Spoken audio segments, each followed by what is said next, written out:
સુરતમાં નાસિરનગરનું કથિત નકલી ડિમોલેશન અને જેને લઈને ખૂબ ચર્ચાઓ થઈ રહી છે. અત્યારે તો એવું કહેવામાં આવી રહ્યું છે કે સમિતિની રચના કરી છે અને તેઓ તપાસ કરશે, પરંતુ ડિમોલેશન થઈ ગયું છે, લોકો ઘર વિહોણા થઈ ગયા છે.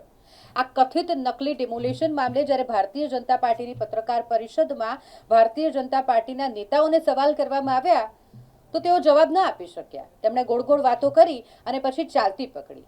આ કોઈ સામાન્ય નેતાઓ નથી. આ પત્રકાર પરિષદમાં નાણામંત્રી કનુભાઈ દેસાઈ સહિત ભારતીય જનતા પાર્ટીના નેતાઓ હતા અને તેમને જ્યારે પત્રકારોએ પૂછ્યું નાસિરનગરના કથિત ભૂતિયા ડેમોલેશનને લઈને અને ત્યારે તેમની પાસે જવાબ ન હતો. તેમણે કહ્યું કે આ કોર્ટની મેટર છે એટલે હમણાં કોઈ યોગ્ય સાયન્ટિફિક જવાબ ન આપી શકીએ. સાહેબ, તમારી પાસે જવાબ હોવો જોઈએ, પરંતુ નેતાઓએ જવાબ ન આપ્યો, ગોળ ગોળ વાતો કરીને ત્યાંથી ચાલતી પકડી. આ સિવાય કચરા કૌભાંડ મુદ્દે પણ તેમણે એમ જ કહ્યું કે તપાસ ચાલી રહી છે, તપાસ બાદ ખુલાસો થશે. બધી વેબસાઇટ પર અવેલેબલ છે.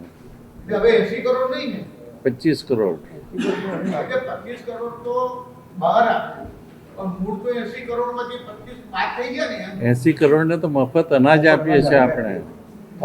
80 કરોડને મફત અનાજ આપણે આપીએ છીએ કોરોના કાળથી. 25 કરોડ ગરીબીની રેખાથી ઊંચે આવ્યા છે. જોજો, આપણા ભારતનો જે ટોટલ જીડીપી છે એમાં ગુજરાતનો જીડીપી 8.5% છે. સૌથી સારામાં સારો જીડીપી છે અને આ બધા આંકડાઓ ઓથેન્ટિક આંકડાઓ છે, એ કંઈ હવાના આંકડા નથી. તમે અભ્યાસ કરી લો કે 8.5 જીડીપી સાથે ગુજરાત આખા દેશમાં આગળ છે. બેરોજગારી નથી ટૂંકમાં એવું.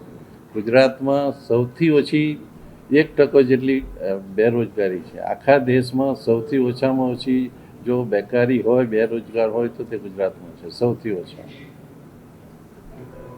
આપણને માણસો આપણને કામ માટે માણસો મળતા નથી. પાલિકામાં તપાસ સમિતિ સમય મર્યાદા નક્કી નથી. દરેક વસ્તુ એની રીતે આગળ વધી રહી છે અને એનું ચોક્કસ પરિણામ આવશે. આમાં શું છે કે આમાં કોર્ટ મેટર પણ બની છે અને એના લીધે પણ થોડી અસર થશે, પણ તો આનું માટે સરકાર ચોક્કસ રીતે આગળ વધી રહી છે. બસ હવે આની વધારે ચર્ચા નહીં થઈ શકે. શેમાં?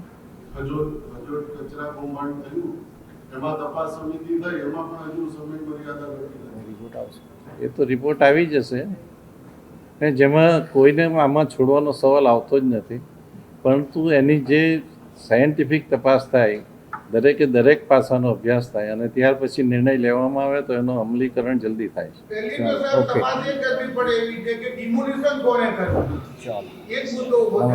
આપણે આ વાત થઈ ગઈ ને એ કોર્ટ મેટર પણ થઈ છે, એટલે એનો અત્યારે આપણે કોઈ સાયન્ટિફિક જવાબ નહીં આપી શકીએ. તપાસને અંતે નિર્ણય લેવામાં આવશે. ઓકે, આભાર. ચાલો.